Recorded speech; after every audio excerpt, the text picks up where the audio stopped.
ओम शांति 3-5-2024 প্রাতঃমূল্যি ওম শান্তি বাপদাদা মধুবন। বাবা বলেছে, মিঠে बच्चे এই দুঃখধামকে জিতে জি তালাক দাও, কারণ তোমাদের সুখধামে যেতে হবে। তো আমাদের যখন সুখধামে যেতে হবে, তাহলে এই দুঃখধামকে আমাদের জিতে জি বেঁচে থেকেই তালাক দিতে হবে। প্রশ্ন, বাবা বাচ্চাদের কোন এক ছোট মেহনত করায়? তো বাবা বাচ্চাদের কোন এক ছোট মেহনত দেয় বা মেহনত করতে বলে? উত্তর, বাবা বলে, বাচ্চা কাম মহাশত্রু, এর ওপর বিজয় প্রাপ্ত করো। এটাই তোমাদের অল্প একটু আমি মেহনত দিই। বাবা আমাদের অল্প একটু পরিশ্রম করতে বলছে, কি যে কাম মহাশত্রু এর ওপরে বিজয় পাও। তোমাদের সম্পূর্ণ পাবন হতে হবে, পতীত থেকে পাবন অর্থাৎ পারস হতে হবে। পারস যে হয় সে কখনো পাথর হতে পারে না। তোমরা বাচ্চারা এখন গুলগুল হও, তবেই তো বাবা তোমাদের নয়নে বসিয়ে সাথে নিয়ে যাবে। তো আমরা যদি গুলগুল হই মানে ফুল হই, তবেই তো বাবা আমাদের নয়নে বসিয়ে সাথে পরমধাম নিয়ে যাবে। ওম শান্তি। রুহানি বাবা রুহানি বাচ্চাদের বোঝায়। এটা তো বাচ্চারা অবশ্যই বোঝে যে আমরা হলাম ব্রাহ্মণ, যারা দেবতা হব। এটা পাক্কা নিশ্চয় আছে না? টিচার যাকে পড়ায় নিশ্চয় তাকে নিজের সমানই বানিয়ে দেয়। এটা তো নিশ্চয়ের ব্যাপার। কল্পে কল্পে বাবা এসে বোঝায়, আমরা নরকবাসীদের স্বর্গবাসী বানাই। সারা দুনিয়াকে এইরকম বানানোর জন্য কেউ তো থাকবে না। বাবা স্বর্গবাসী বানায় আর রাবণ নরকবাসী বানায়। এই সময় হলো রাবণ রাজ্য, সত্যযুগে রাম রাজ্য। রাম রাজ্যের স্থাপনা যে করছে, আবার রাবণ রাজ্যের স্থাপনা করারও কেউ আছে। রাম রাজ্যের স্থাপনা করারও কেউ আছে, তো রাবণ রাজ্য স্থাপনা করার জন্য কেউ আছে। রাম ভগবানকে বলা হয়। ভগবান নতুন দুনিয়া স্থাপন করে। জ্ঞান তো খুব সহজ, কোনো বড় ব্যাপার না। কিন্তু পাথর বুদ্ধি মানুষ এই রকম যে পারস বুদ্ধি হওয়াটাই অসম্ভব ভাবে। নরকবাসী থেকে স্বর্গবাসী হতে বড় মেহনত লাগে, কারণ মায়ার প্রভাব আছে। কত বড় বড় মকান 50 তলা 100 তলার বানায়। স্বর্গে এত তলা হয় না, আজকাল এখানেই এত তলা বানাতে থাকে। তোমরা বোঝো, সত্যযুগে এইরকম মকান তৈরি হয় না, যেরকম কলিযুগে তৈরি হয়। বাবা নিজে বোঝায়, এত ছোট ঝাড় সারা বিশ্বে হয়।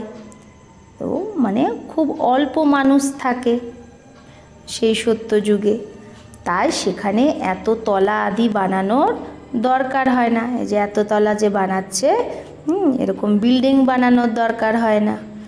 ঢের কি ঢের জমিন পড়ি রহতি হে, অনেক জায়গা পড়ে থাকে। এখানে তো জায়গাই নেই, তাই জায়গার দাম কত বেড়ে গেছে। আর সত্যযুগে তো जमीन का भाव लगता ही नहीं, ना म्यूनिसिपल टैक्स आदि लगता है। তাই বাবা বলছে, সত্যযুগে না জমিনের দাম লাগে, না মিউনিসিপ্যালিটির ট্যাক্স লাগে। যা যত জমিন চাই, যার যত জায়গা চাই সে তত নিতে পারে। সেখানে তোমরা সব সুখ পেয়ে যাও, শুধু এক বাবার এই নলেজের দ্বারা। মানুষ 100 তলা আদি এগুলো যে বানায়, তাতে পয়সা আদি তো লাগে না। আর সত্যযুগে পয়সা আদি লাগেই না, অথা ধন থাকে, পয়সার কদরই নেই। অনেক পয়সা থাকলে কি করবে? সোনা হীরা মতির মহল আদি বানিয়ে দেয়। এখন তোমরা বাচ্চারা কত বুঝে গেছো। এটা বোঝা আর না বোঝারই ব্যাপার। শত বুদ্ধি আর তম বুদ্ধি। শতপ্রধান স্বর্গের মালিক, তমগুণী বুদ্ধি নরকের মালিক। এটা তো স্বর্গ না, না, এটা হলো রৌরব নর্ক, ঘোর নরক। অনেক দুঃখী মানুষ, তাই তো ডাকে হে ভগবান, আবার ভুলে যায়। কত মাথা মারে, কনফারেন্স আদি করতে থাকে যাতে সবাই এক হয়ে যায়। কিন্তু তোমরা বাচ্চারা বোঝো তারা তো আপোষে মিলতে পারবে না। এই সারা ঝাড় এখন জর্জরীভূত হয়ে গেছে, আবার নতুন তৈরি হবে। তোমরা জানো কলিযুগ থেকে সত্যযুগ কী করে হয়। এই নলেজ তোমাদের বাবা এখনই বোঝায়। সত্যযুগবাসী সো আবার কলিযুগবাসী হয়, আবার তোমরা সঙ্গম যুগবাসী হয়ে সত্যযুগবাসী হচ্ছ। বলে এত সব সত্যযুগে যাবে না। যারা সত্যিকারের সত্যনারায়ণের কথা শুনবে তারাই স্বর্গে যাবে, বাকি সবাই শান্তিধামে চলে যাবে। দুঃখধাম তো হবেই না। তো এই দুঃখধামকে জিতে জি তালাক দিয়ে দিতে হবে। বাবা যুক্তি তো বলে কিভাবে তোমরা তালাক দিতে পারো, মানে কিভাবে আমরা এই দুঃখধামকে ভুলতে পারি। এই সারা সৃষ্টির ওপর দেবী দেবতার রাজ্য ছিল, এখন আবার বাবা আসে স্থাপনা করতে। আমরা সেই বাবার থেকেই বিশ্বের রাজ্য নিচ্ছি। ড্রামা প্ল্যান অনুসারে চেঞ্জ তো অবশ্যই হবে, এই কলিযুগ তো অবশ্যই পরিবর্তন হবে।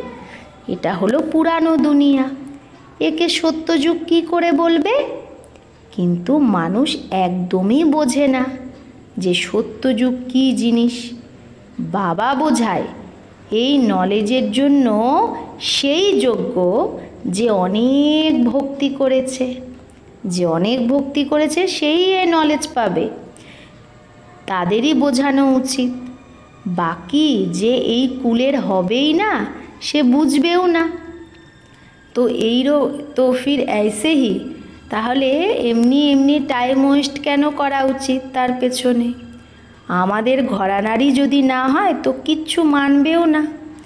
বলে দেয় আত্মা কি, পরমাত্মা কি, এগুলো আমি বুঝতেই চাই না। তো এই রকম যে বলবে তার সাথে মেহনত কেন করা উচিত, তাকে বোঝানোর জন্য কেন অত মাথা মারা উচিত? বাবা বোঝায় উপরে লেখা আছে ভগবানুবাচ, আমি আসি কল্পে কল্পে পুরুষোত্তম সঙ্গম যুগে আর সাধারণ মনুষ্যতনে। যে নিজের জন্মকেই জানতো না, আমি এসে তাকে তার জন্ম বলি। পুরো 5000 বছরের পার্ট কার হয় আমি বলে দিই।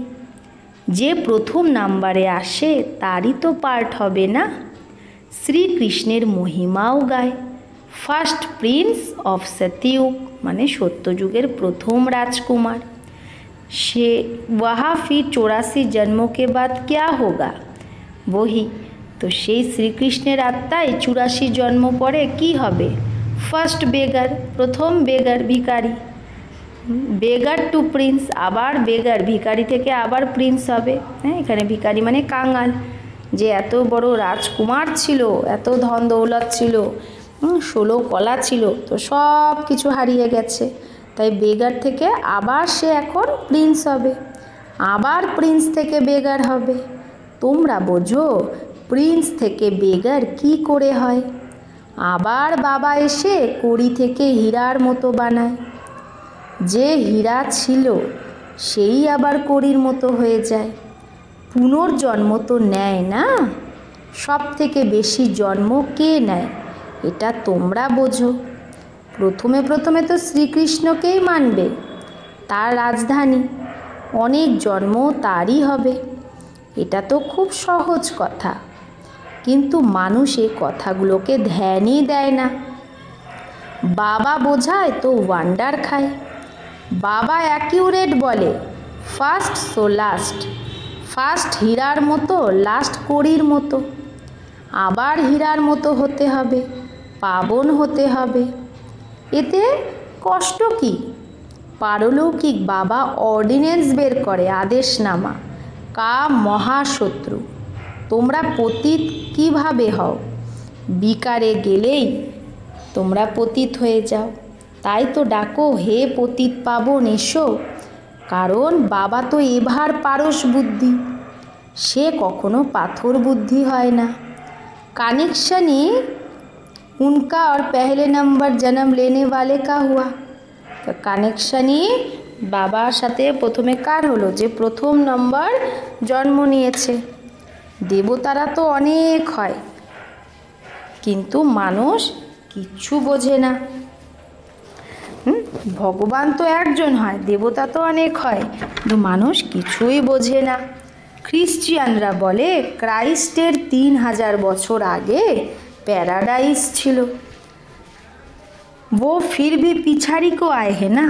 তাও তো সেই খ্রিস্টান তো পরেই এসেছে না, তার জন্য তাদের তাকাত আছে, তার থেকেই সবাই শিখতে চায়, কারণ তাদের ফ্রেশ বুদ্ধি আছে। বৃদ্ধিও তাদেরই হয়, শত রজ তমতে আসে না। তোমরা জানো সব কিছু বিদেশ থেকেই শেখে। এটাও তোমরা জানো সত্যযুগে মহল আদি তৈরি হতে একটুও টাইম লাগে না। একজনের বুদ্ধিতে আসে, তারপরে ধীরে ধীরে বৃদ্ধি পেতে থাকে। এক বানাকর ফির ঢের বানাতে যাতে হে, একটা বানায়, একটা থেকে আরও ঢের অনেক তৈরি করতে থাকে। বুদ্ধিতে চলে আসে না।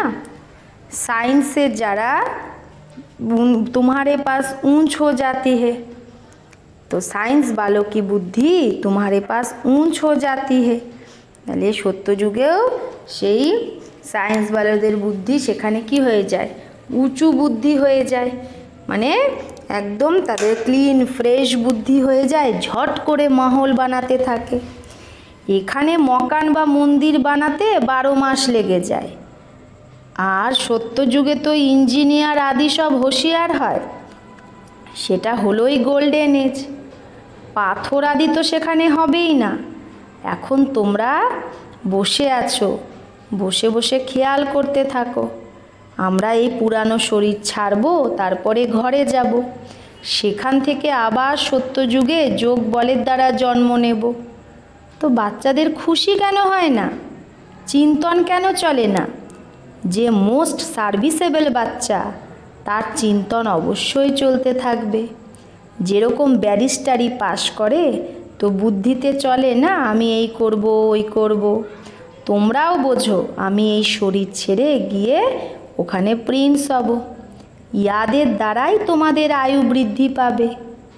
এখন তো বেহদের বাবার বাচ্চা তোমরা, এই গ্রেডটা খুব উঁচু। আমরা ঈশ্বরীয় সন্তান, এটা সবথেকে উঁচু জন্ম। তোমরা ঈশ্বরীয় পরিবারের, তোমাদের আর অন্য কোনো সম্বন্ধ নেই। ভাই বহন সে ভি উঁচ চড়া দিয়া, তো বাবা ভাই বোনের থেকেও উঁচু সম্বন্ধ দিয়ে দিয়েছে, যে ভাই ভাই ভাবো। এটা অনেক প্র্যাকটিস করতে হবে। তো ভাই কোথায় থাকে? এই ত্বক পর অকাল আত্মা রহতি হে, ভ্রুকুটি মাঝে। এই সিংহাসন সব আত্মাদের পচে গেছে, সব থেকে বেশি তোমাদের সিংহাসন সর গয়া হে, পচে গেছে। আত্মা এই সিংহাসনে বিরাজমান হয় ভ্রুকুটি মাঝে। তো ভ্রুকুটি মাঝে কি আছে? এটা বুদ্ধি দিয়ে বুঝতে হবে।